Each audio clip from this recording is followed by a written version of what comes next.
Hey everyone, in this video I want to show you how to change between 4G and 5G signal on your iPhone 12 series.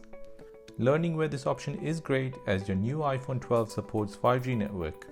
However, there are not enough 5G towers installed around the city yet to accommodate all the mobile users.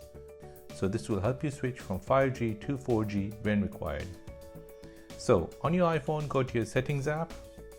Now tap on mobile data, then tap on mobile data options, then tap on voice and data. Now by default 5G auto is selected and this is the recommended option by Apple. On this option, your iPhone will try to connect to a 5G network if a tower is in range, or else it'll switch back to 4G. 5G on will try to connect to a 5G tower and will also drain your battery quicker. On both of the options, if no 5G network is found, it'll switch back to 4G. 4G option will switch off 5G and it will only connect to a 4G network. Now the other option I would recommend looking into is data mode.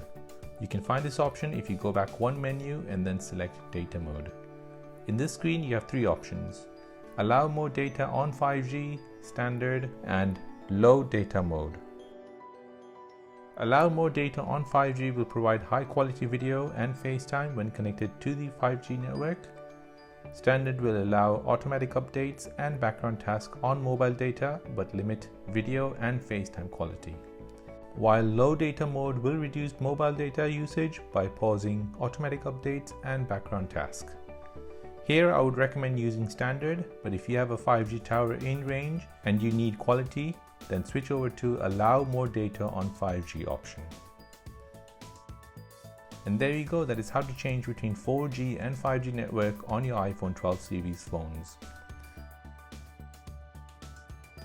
Hope you found this information helpful. If you did, please leave a like and subscribe to this channel.